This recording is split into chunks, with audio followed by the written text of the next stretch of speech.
The no that almost broke me turned out to be the thing that made me. I'm Max, and welcome to the Self Unlocked, where we don't chase perfect, we honor the path, learn from the journey, and through awareness, we perfect ourselves. Let's get into it. Today, let's talk about what it really means when life closes a door and why the no that's hurting you right now might be the most important thing that's ever happened to you. And let's talk about the shift that turns rejection into fuel that carries you forward. But first, let me tell you about the idea that got taken away from me. I had a vision, a business pitch, and a proposed partnership that I genuinely believed was the breakthrough. I had put everything into it, the concept, the plan, the energy. And for a moment, it felt like everything was coming together. And then the company went ahead without me. They took my idea and moved forward like if I was never part of the conversation. You see, I took it hard and I took it personal. I remember sitting with that feeling, that specific kind of pain that comes not just from losing something, but from feeling like someone looked at what you built and decided you weren't necessary. And that feeling, that feeling cuts different. But here's what time showed me that the pain couldn't. They can take the idea, but they cannot take the dreamer. And without the dreamer, the person who conceived it, who understood it at its root, who carried the vision in their bones, without that dreamer, the idea had no soul. So they ran away with the idea and ran it the way they wanted to run it. And eventually, it sundowned. And it wasn't because the idea wasn't good. It was because you cannot duplicate the person the idea came through. And here's what I need you to understand. If something was taken from you, redirected from you, or closed off from you, that was not life rejecting you. That was life protecting what was actually yours. The version of it that someone else ran with was never the real thing. And nobody can take that. Your no is not punishment, it's protection. But here's where it gets more personal, because rejection didn't just stop at business. There was a season where the people I counted on the most weren't there in the ways I needed them to be. And I won't get into the details, but I will tell you that the betrayal from people you love and respect does something to you. And for me, I withdrew. I became cold. I built walls that I told myself were boundaries, but in actuality, it was just me creating distance. And in that season, I couldn't see it, but life was making space, because that's when D came in. No agenda, no judgment, just a person dealing with another person on the most simple and honest level.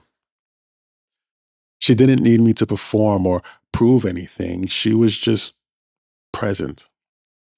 And through that, I learned for the first time what a healthy relationship actually felt like, not just romantically, but what it means to genuinely be accepted by another human being. You see, I would not wish that season on my worst enemy. But in hindsight, I'm glad it was me, because I needed to lose what I thought I had to recognize what I actually deserved.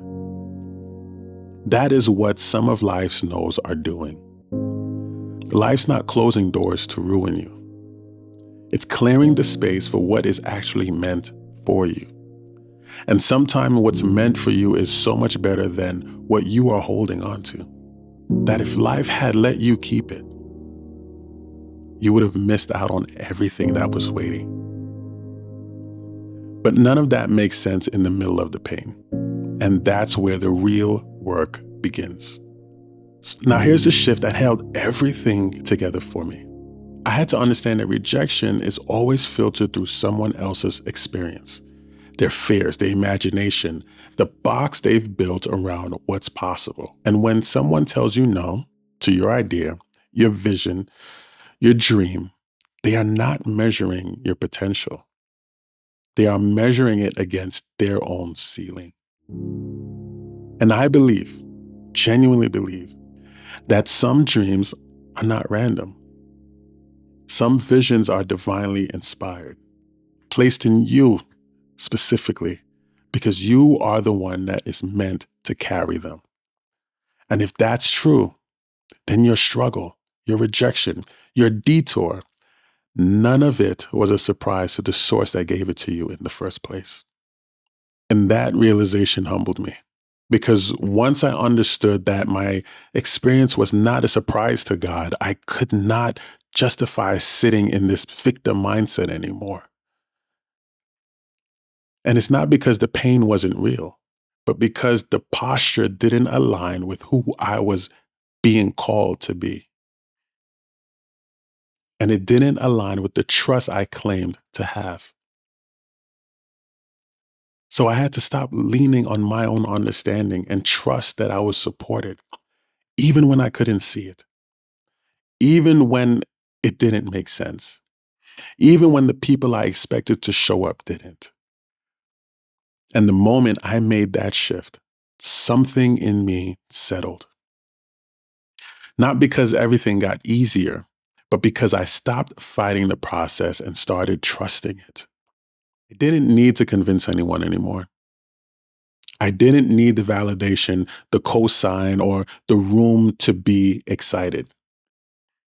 I had something quieter and more powerful than all of that.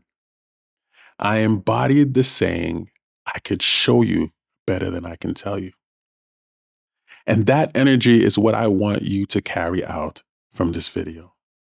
Not hype, not temporary motivation, a deep, settled knowing that what is for you cannot be taken from you. That the no you're sitting in right now is not the end of your story. And that the version of you on the other side of this, if you keep moving, keep trusting, keep perfecting, is going to look back at this exact moment and say, I'm glad it was me. So hear me out. You're not behind. You're not forgotten. And you're not alone in this. Every no that has ever landed on you has been preparing something in you that comfort never could. But here's why I didn't tell you. There's a practice, one most people skip entirely, and that is the difference between someone who survived their no's and someone who's transformed by them. And it has nothing to do with mindset tricks or morning routines. Click this video and let's talk about it over there. I'll see you there. Max out.